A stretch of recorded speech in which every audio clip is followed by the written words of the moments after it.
intimidée. Mais nous sommes à l'antenne, là, les auditeurs vont t'entendre. Alors, du 25 au 27 juillet 2014, à l'église Mongarizim, Californie, s'est tenu un magnifique programme de louanges intitulé Louanges en Éden. Est-ce que tu peux nous présenter le programme? Bien sûr.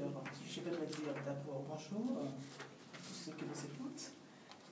Louanges en Éden est une inspiration de Charles de Foix, ici présent, responsable du chœur liturgique, ancien rattaché au ministère de la musique.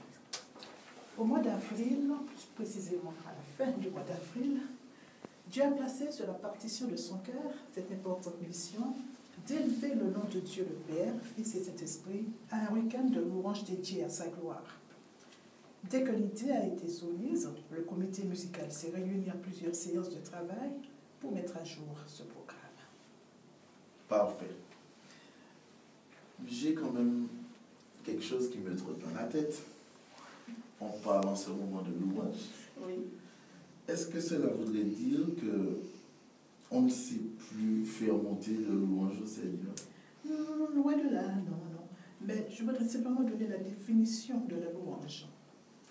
Parce que la Bible la définit comme un sentiment interne et un acte externe qui reflète la valeur et la grandeur de Dieu. Louer Dieu est un devoir pour chaque chrétien. Parce que la Bible dit que les anges l'adorent, car il est amour. Formidable. Les anges l'adorent parce qu'il est amour.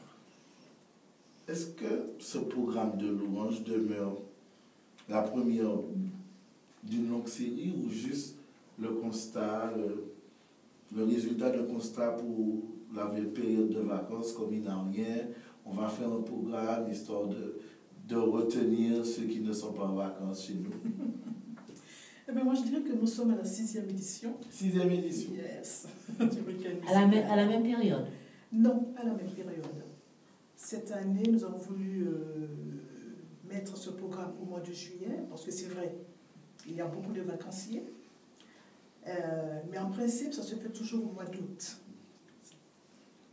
Alors, je disais, les années précédentes, nous sommes à la 6e édition, mais les années précédentes, le PAN était mis à l'honneur avec des invités de marque.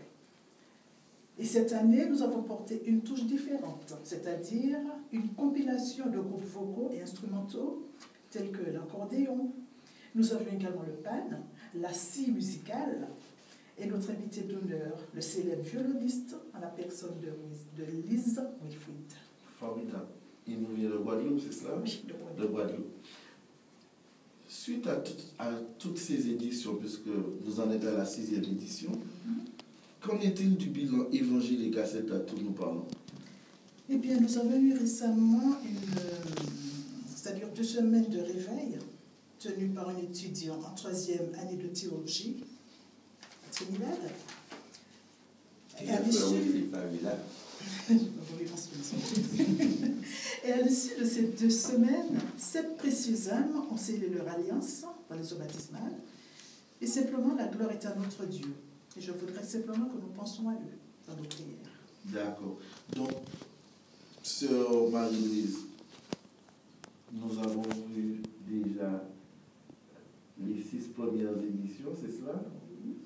Est-ce qu'il y a une 7e édition en préparation? Prévu. Yes. Ne donne pas encore trop d'éléments, trop de précision. Voilà. Cela voudrait dire que pour la prochaine fois, Radio Espérance devra être là. Tout à fait. N'est-ce pas, frère Charles de Foix? Ah oui, bien Et sûr. le nécessaire sera fait pour que Radio Espérance puisse être présent. Les auditeurs ont raté la 6e édition, mais il faut que la 7e édition, que nos auditeurs puissent en profiter pleinement comme nous avons pu le faire.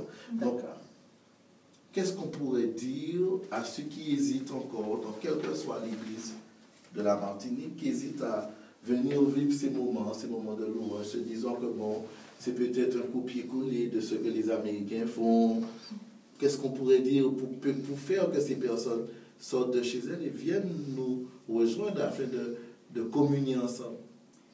Eh bien, je vous dirais simplement un tel moment n'est pas donné, ça ne se fait pas tous les jours, c'est une fois par an. Et nous voudrions simplement les inviter à nous visiter, à participer avec nous à ce moment merveilleux, magnifique, et non seulement d'emmener aussi avec eux des amis, parce que ce moment est vraiment un moment intense, émouvant, un moment incomparable. Je voulais plus parler du culte d'adoration de ce jour. C'est vraiment un moment incomparable, un culte incomparable dédié à notre Dieu. Formidable. Vu que nos auditeurs ont déjà l'eau à la bouche, d'ici l'année prochaine, vous avez le temps de nous construire un temple un petit peu plus grand. Je pense qu'il y aura beaucoup plus de personnes. Ça sera sous chapiteau. Si on ne peut pas le faire à l'église, ça va être sous chapiteau. Pour le prochain numéro. Oui, non, mais vous savez que l'an dernier, on a fait le dernier jour à Rouillard. D'accord. Donc, je ne prêche pas dans le désert. Ça s'est déjà produit.